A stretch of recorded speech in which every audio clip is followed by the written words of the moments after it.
Bismillahirrahmanirrahim. Dear students, dear learners, I hope all are very well by the grace of Almighty Allah. Dear learners, dear students, ষষ্ঠ সপ্তাহের assignment কিভাবে 200 তৈরি করবেন সকল subject এখন দেখাবো। ডিয়ার স্টুডেন্ট, কিভাবে অ্যাসাইনমেন্টের খাতা সাজাবেন, তৈরি করবেন, কোথায় প্রশ্ন উত্তর পাবেন, কিভাবে প্রশ্ন উত্তর দেবেন সবকিছু আমি আমার চ্যানেলে দেখে থাকি, তাই আমার চ্যানেল সাবস্ক্রাইব করুন। ডিয়ার স্টুডেন্ট, ষষ্ঠ সপ্তাহের অ্যাসাইনমেন্টের সাথে সাথে আমাদের অ্যাসাইনমেন্ট কার্যক্রম শেষ হতে যাচ্ছে। ডিয়ার স্টুডেন্ট, তাই পরবর্তী সপ্তাহে আমরা গ্রামাটিক্যাল টপিকস নিয়ে আলোচনা করব। বিভিন্ন গ্রামাটিক্যাল টপিকস, গ্রামারের বিভিন্ন ডিফিকাল্ট টপিকস কিভাবে সলিউশন করবেন, সমাধান করবেন সবকিছু আমার চ্যানেলে পেয়ে যাবেন, তাই আমার চ্যানেল সাবস্ক্রাইব করে রাখুন। ডিয়ার স্টুডেন্টস, এখন দেখাবো ষষ্ঠ শ্রেণীর 6-এর বাংলা, কৃষি শিক্ষা এবং গণিত অ্যাসাইনমেন্ট উত্তরসহ কীভাবে তৈরি করবেন। ডিয়ার স্টুডেন্টস, এখন হচ্ছে বাংলা আমাদের একটি প্রশ্ন মাত্র করেছে যে এখানে একটি সাধু ভাষার বা রীতিতে আমাদেরকে একটি অনুচ্ছেদ দেওয়া আছে। এই অনুচ্ছেদটিকে আমরা চলিত রীতিতে লিখব। ডিয়ার স্টুডেন্টস, চলিত রীতিতে লিখতে গিয়ে আমাদের বিরাম চিহ্ন বসাতে হবে, বিরাম চিহ্ন দিতে হবে। বিরাম চিহ্ন হচ্ছে দাড়ি, কমা, ফুল স্টপ এবং উদ্ধৃতি চিহ্ন, সেমিকোলন, এগুলো বসাতে হবে। ডিয়ার স্টুডেন্টস, তাই আমি তোমাদের সুবিধার্থে এটি করে দিয়েছি। তার আগে আমরা দেখে নিই কভার পেজে অ্যাসাইনমেন্ট শিরোনাম কীভাবে সাজাতে হয়। ডিয়ার স্টুডেন্টস, বাংলা ভাষার বিরাম চিহ্ন ব্যবহার করা হলো, আর সাধু ভাষা থেকে চলিত ভাষা এটা রূপান্তর করা হলো। ডিয়ার স্টুডেন্টস, তারপর বিদ্যালয়ের নাম লিখবে, ছাত্রছাত্রীর নাম লিখবে, তারপরে শ্রেণী, রুল, শাখা লিখবে। ডিয়ার স্টুডেন্ট, আমাদের ষষ্ঠ সপ্তাহের অ্যাসাইনমেন্ট 5 তারিখ থেকে শুরু হয়েছে, তাই 5 তারিখ লিখবে। ডিয়ার স্টুডেন্ট, তারপরে মন্তব্যের কলামটি থাকলে ভালো, না থাকলে সমস্যা নেই, কারণ এটি টিচার লিখে দেবে। ডিয়ার স্টুডেন্ট, এখন আমরা উত্তরে চলে যাচ্ছি। যথাস্থানে বিরাম চিহ্ন বসে তার চলিত রীতিতে লেখা হলো। ডিয়ার স্টুডেন্ট, এটা শিরোনাম লিখলে আরও ভালো হয়, কারণ এটি শিরোনাম, যথাস্থানে বিরাম চিহ্ন বসিয়ে তা চলিত রীতিতে লেখা হলো। ডিয়ার স্টুডেন্ট, আমরা চলিত রীতিতে এটা লিখলাম এবং বিরাম চিহ্ন বসালাম। ডিয়ার স্টুডেন্টস, এখান থেকে লিখলে হবে। ডিয়ার স্টুডেন্টস, এখন আমরা নেক্সট প্রশ্নে চলে যাচ্ছি। ডিয়ার স্টুডেন্টস, আমাদের নেক্সট হচ্ছে কৃষিশিক্ষা। ডিয়ার স্টুডেন্ট, কৃষিশিক্ষা প্রশ্ন আমাদের কিভাবে অ্যাসাইনমেন্টের শিরোনাম সাজাবেন, অ্যাসাইনমেন্ট তৈরি করবেন। ডিয়ার স্টুডেন্ট, আগে কৃষিশিক্ষা প্রশ্নটি আমরা একটু দেখে নিই। ডিয়ার স্টুডেন্ট, কৃষিশিক্ষা প্রশ্নটি আমরা দেওয়া আছে যে ষষ্ঠ শ্রেণীর কৃষিশিক্ষা ক্লাসে মাটি বিষয়ে শিক্ষক বললেন সব ধরনের ফসল একই ধরনের মাটিতে চাষ করা সম্ভব নয়। আলু, গম, পাট, তরমুজ, বাদাম, বাঁধাকপি ইত্যাদি ফসলগুলো চাষের জন্য ভিন্ন ভিন্ন বৈশিষ্ট্যের মাটি প্রয়োজন হয়। শিক্ষক আরও বললেন এমন এক ধরনের মাটি আছে যার অর্ধেক বালিকণা আর অর্ধেক ফলিকণা ও কাদা যুক্ত হয়। এখানে প্রশ্ন করা হয়েছে আমাদেরকে দুটি হচ্ছে উদ্দীপক থেকে আর একটা হচ্ছে উদ্দীপকের বাইরে। উদ্দীপকের প্রদত্ত ফসলগুলো চাষের উপযোগী মাটির প্রকারভেদ অনুযায়ী তালিকা তৈরি করা। স্টুডেন্ট, এখানে কতগুলো ফসলের নাম বলেছে, এই ফসলগুলো আমাদের কোন মাটিতে হয় সেই মাটি উল্লেখ করতে হবে। তারপরে বলা হচ্ছে যে শিক্ষক ক্লাসটা একটি মন্তব্য করেছিলেন অর্ধেক বালুকণা অর্ধেক পলিকণা কাদাযুক্ত, এটি কোন ধরনের মাটি, আর এই মাটিতে কি ধান ভালো জন্মে, আমাদেরকে প্রশ্ন করেছে। আর লাস্ট প্রশ্নটি হলো ফুল, ফল, শাকসবজি, মশলা জাতীয় ফসলের 5টি করে তালিকা তৈরি করে এদের অর্থনৈতিক গুরুত্ব লেখার জন্য বলছে। রেস্টুরেন্ট, তাহলে আমরা কভার পেজটি কীভাবে সাজাতে হবে আগে আমরা দেখে নিই। অ্যাসাইনমেন্টের শিরোনামটা হবে মাটির গঠন, মাটির প্রকারভেদ, উদ্যান ফসলের পরিচিতি ও অর্থনৈতিক গুরুত্ব বর্ণনা করা হলো। রেস্টুরেন্ট, তারপর বিদ্যালয়ের নাম লিখবে, তোমাদের ছাত্রছাত্রীর নাম লিখবে, বিষয় লিখবে, শ্রেণী লিখবে, রুল নাম্বার লিখবে। রেস্টুরেন্ট 5 তারিখ লিখবে, কারণ ষষ্ঠ শ্রেণীর অ্যাসাইনমেন্ট 5 তারিখ থেকে শুরু হবে। তারপর মন্তব্যের কলামটি লিখলে ভালো, না লিখলে সমস্যা নাই, কারণ এটি টিচার লিখে দেবে। স্টুডেন্টস, প্রথম প্রশ্নটির উত্তর এটুকুই। আমাদেরকে প্রথম প্রশ্নে আমরা ফসল আলু, তরমুজ, বাদাম, গম, পাট, বাঁধাকপি এই 6টি ফসল পেয়েছিলাম। এই 6টি ফসল আমরা মাটির ক্যাটাগরিতে যদি ভাগ করি, বেলে মাটি হচ্ছে, বেলে মাটিতে ভালো জন্মে আলু, তরমুজ, বাদাম, আর দোআঁশ মাটিতে ভালো জন্মে গম, এঁটেল মাটিতে ভালো জন্মে পাট ও বাঁধাকপি। স্টুডেন্ট, আমরা পেয়ে গেছি আমাদের প্রশ্ন উত্তর। এবার নেক্সট প্রশ্নে চলে যাচ্ছে। শিক্ষকের শেষ মন্তব্যটি কোন মাটিতে নির্দেশ করে ব্যাখ্যাপূর্বক ধান চাষের জন্য এই মাটি উপযোগী কিনা যুক্তি দাও। স্টুডেন্ট, শিক্ষক যে মাটির সম্পর্কে বলেছিল এই মাটিটি ছিল দোআঁশ মাটি, আর এই দোআঁশ মাটি আমাদের ধান চাষের জন্য খুবই উপযোগী। এটা হলো ফলি দোআঁশ মাটি ধান চাষের জন্য খুবই উপযোগী। হ্যাঁ, এই মাটিটি ধান চাষের জন্য খুবই উপযোগী। আমি এখানে লিখে দিচ্ছি ডিয়ার স্টুডেন্টস, এটুকু লিখলে হবে। স্টুডেন্ট, এবার গ নম্বর প্রশ্নতে চলে যাচ্ছি। স্টুডেন্ট, গ নম্বর প্রশ্নের বলছে তোমার এলাকায় এমন ফসল যেগুলো নাম তালিকা তৈরি করার জন্য যেগুলো অর্থনৈতিক গুরুত্ব আছে। স্টুডেন্ট, আমরা ফলের নাম রেখেছি 5টি: আম, কাঁঠাল, লিচু, পেয়ারা, কুল, বেল। শাকসবজির নাম হচ্ছে গোলালু, বেগুন, টমেটো, সিম, লাউ, পালং শাক।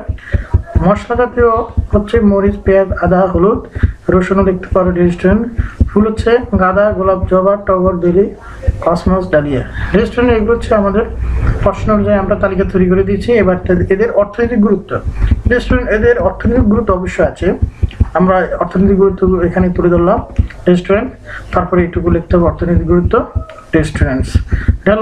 এখন চলে যাবো আমাদের গণিত সমাধানে। রেস্টুরেন্টস, গণিত সমাধান আমরা এখন শুরু করতে যাচ্ছি। Restaurants,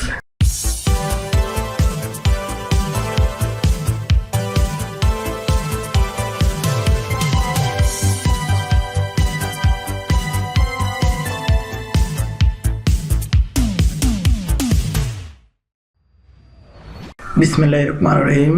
Dear students, dear learners, how are you? I hope all are very well by the grace of Almighty Allah. Dear learners, dear students, শুরু করতে যাচ্ছি ষষ্ঠ সপ্তাহের ক্লাস 6-এর অ্যাসাইনমেন্ট কিভাবে তৈরি করবেন উত্তর সহ। ডিয়ার স্টুডেন্টস, ষষ্ঠ সপ্তাহ তার মানে সর্বশেষ সপ্তাহ তোমাদের অ্যাসাইনমেন্ট জমা দেওয়ার, তাই উত্তর সহ সকল সাবজেক্ট অ্যাসাইনমেন্ট পেতে হলে আমার চ্যানেল সাবস্ক্রাইব করুন।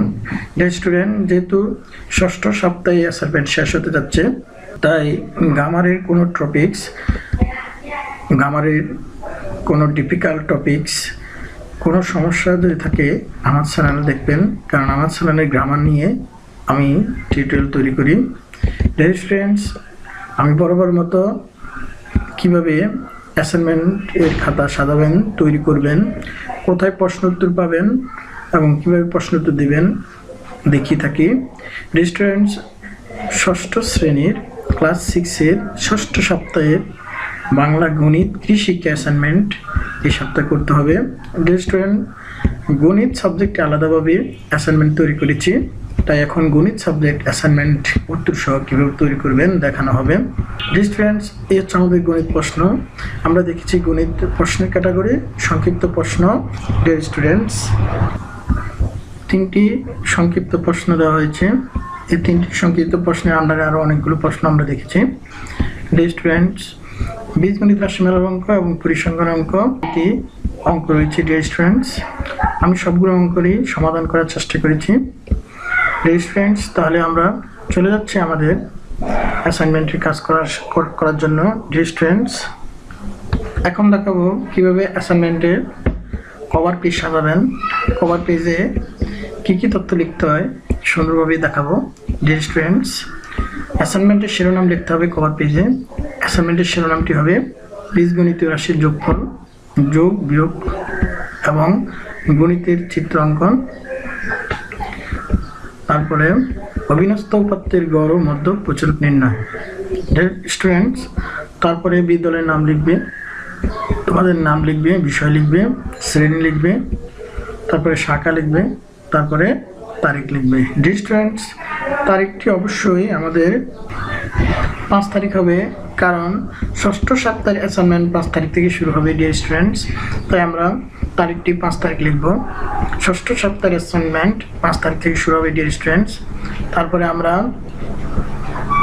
মন্তব্যের কলামটি লিখব, যদি না লিখে সমস্যা নাই, কারণ এটা টিচার লিখে দেবে। এখন সমাধান শুরু হতে যাচ্ছে, আমরা এখন সমাধান শুরু করব। Dear students, deer learner, dear students, এই হচ্ছে আমাদের সমাধান। প্রশ্ন 1। ডিয়ার স্টুডেন্ট, প্রশ্ন 1 বলছে আমাদের যে প্রথম রাশিটির পদ সংখ্যা কয়টি ও কী কী। আমরা দেখেছি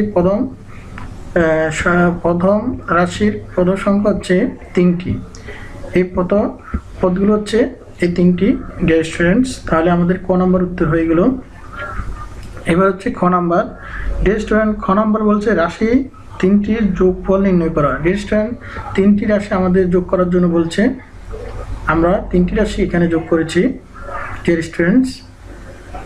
এখানে 5x² আছে, 5x² সাথে x² যোগ দিলে 6x² হয়। এখানে মাইনাসের আছে আমাদের 5 প্লাসের 5 মাইনাসের 5 প্লাসের 5xy কাটা যায়। কাটা যাওয়ার পরে আমাদের এখান থেকে 3y² থেকে -y² একটা যদি বাদ দেয় তাহলে আমাদের প্লাস 2y² থাকে। স্টুডেন্ট, তাহলে আমরা খ নম্বর উত্তরটি করে দিচ্ছি। আমাদের খ নম্বরের যোগফল হবে 6x² প্লাস 2y²। স্টুডেন্ট, এখন আমরা ঘ নম্বর চলে যাচ্ছি। স্টুডেন্ট, ঘ নম্বর আমাদেরকে বলছে যে x এর মান দেওয়া আছে 3, y এর মান দেওয়া আছে 2। প্রথম রাশি থেকে তৃতীয় রাশি বিয়োগফলের মান নির্ণয় করা। প্রথম রাশি থেকে আমরা তৃতীয় রাশি বিয়োগ করলে বিয়োগের পরে xy এর জায়গাতে আমরা 3y বসালে যে মান হবে সেটা আমাদেরকে নির্ণয় করার জন্য বলছে। স্টুডেন্ট, আমরা যেহেতু বিয়োগ করতে বলছে, আমরা বিয়োগ করার জন্য এখানে তৃতীয় রাশি লিখলাম। কিন্তু তৃতীয় রাশি যেহেতু বিয়োগ করলে আমরা ব্র্যাকেটে রাখবো, কারণ বিয়োগ করার ফলে আমাদের প্লাস মাইনাস চিহ্ন প্লাস হবে, প্লাস চিহ্ন মাইনাস হবে, এই জন্য ব্র্যাকেটে রাখলাম। তারপর আমরা প্রথম রাশি যেভাবে সেভাবে লিখলাম। লেখার পরে মাইনাসে এখানে প্লাস লিখলাম y², আর এখানে প্লাসে মাইনাসে -5xy। স্টুডেন্ট, আমরা দেখছি 5x² এর সাথে কোনো কিছু মিলে না, তাই এটা লিখলাম। তারপরে 2xy আর এখানে 5xy তে আমাদের -7xy হয়। আর এখানে 3y², এখানে y² আমরা এখানে দুটি পাই। এখানে 3 আর 1 এ 4 হয়, আমরা লিখলাম 4y²।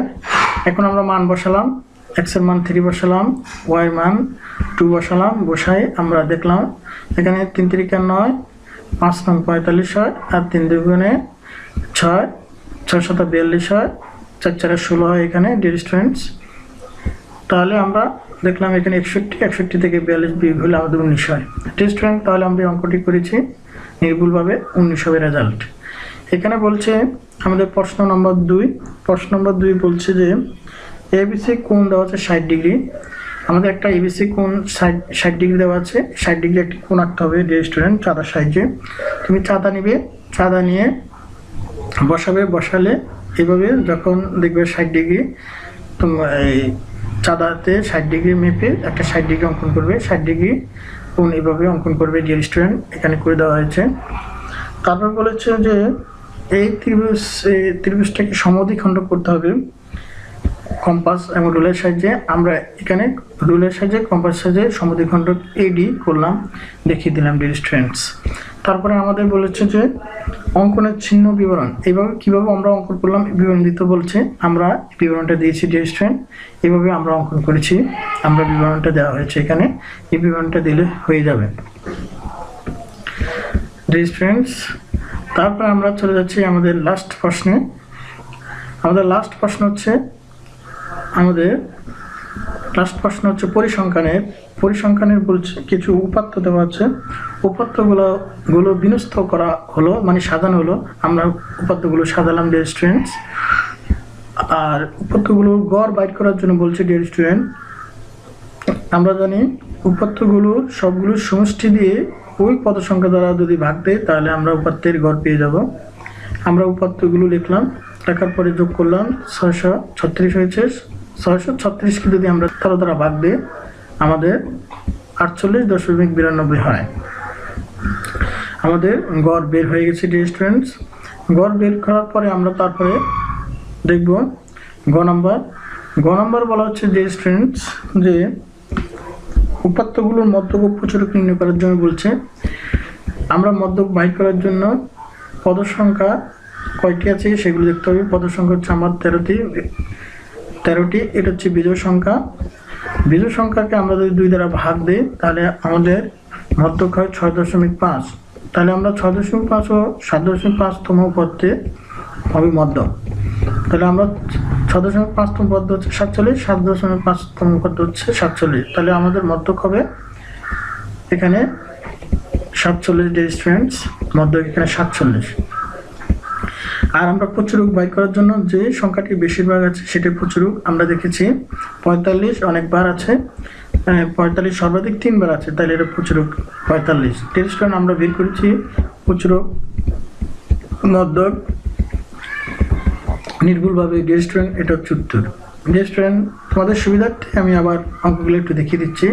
তার আগে আবার জানিয়ে দিচ্ছি, আমাদের ইংলিশ গ্রামারের কোনো সমস্যা থাকলে, ইংলিশ গ্রামারের কোনো টপিক শিখতে চাইলে আমার চ্যানেল সাবস্ক্রাইব করুন, কারণ ইংলিশ গ্রামারের সকল আপডেট পেতে আমার চ্যানেলের সাথে থাকুন।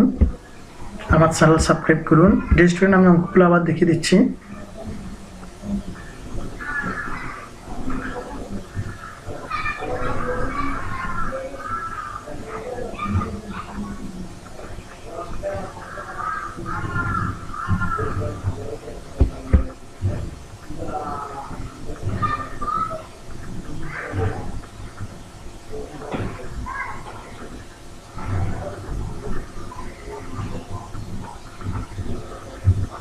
রেস্টুরেন্ট অঙ্ক শেষ। রেস্টুরেন্টস তাহলে ভালো থাকুন, আল্লাহ হাফিজ।